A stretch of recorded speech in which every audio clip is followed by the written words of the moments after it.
Quand on fait des réactions avec des nucléophiles, c'est important d'être capable de distinguer la force du nucléophile. Est-ce qu'il est faible, moyen ou fort? Parce que ça peut avoir une influence sur le mécanisme par lequel la réaction va procéder. Je vais vous expliquer comment, justement, classifier la force du nucléophile, mais il faut garder en tête que ce que je vais vous expliquer maintenant, c'est surtout vrai dans des solvants polaires aprotiques, surtout pour les nucléophiles moyens. Alors, commençons d'abord par la caractéristique générale des nucléophiles. Les nucléophiles, ce sont des espèces qui ont des électrons à partager. Alors, s'ils ont des électrons à partager, c'est bon, c'est des nucléophiles. Mais s'ils n'ont pas d'électrons à partager, c'est pas des nucléophiles, et puis je ne m'en préoccuperai pas maintenant, là, moi je vais vous parler des nucléophiles. Alors, s'ils ont des électrons à partager, les espèces peuvent être chargées négativement ou pas chargées négativement. Si un nucléophile est non chargé, il peut être soit basique ou non basique. Alors, s'il est non basique et non chargé, c'est un nucléophile faible.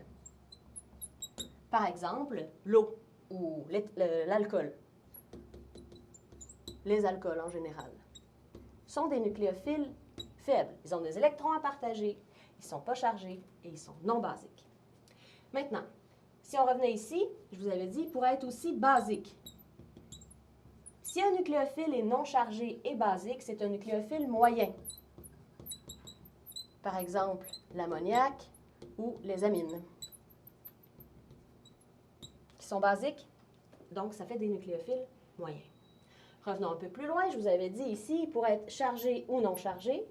Alors, s'il est chargé, bien sûr négativement, les nucléophiles ont des électrons à partager, donc s'ils sont chargés, nécessairement, ça va être négativement. Ils peuvent être soit chargés avec la charge qui est stabilisée ou la charge qui n'est pas stabilisée. Alors, si la charge est stabilisée, je vais écrire charge stabilisée, ou alors la charge qui n'est pas stabilisée.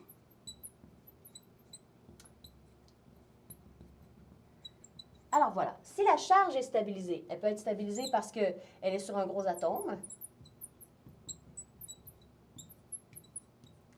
On dit gros atome, c'est-à-dire un atome qui est dans les périodes du tableau périodique, là, 3 et plus. Donc, par exemple, Cl- ou Br-. Donc, les charges négatives sur les gros atomes, ça fait des nucléophiles moyens. Bien justement, par exemple, Cl- est un nucléophile moyen.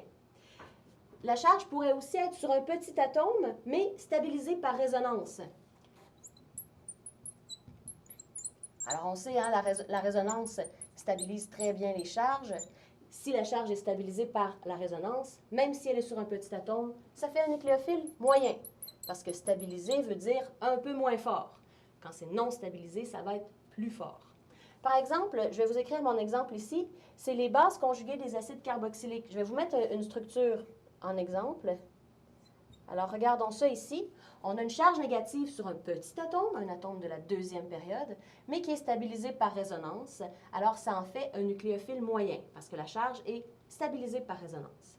Si la charge est non stabilisée, on est dans les conditions idéales, c'est-à-dire qu'on a des électrons à partager qui forment une charge formelle, la charge n'est pas stabilisée, et ça va faire un nucléophile fort.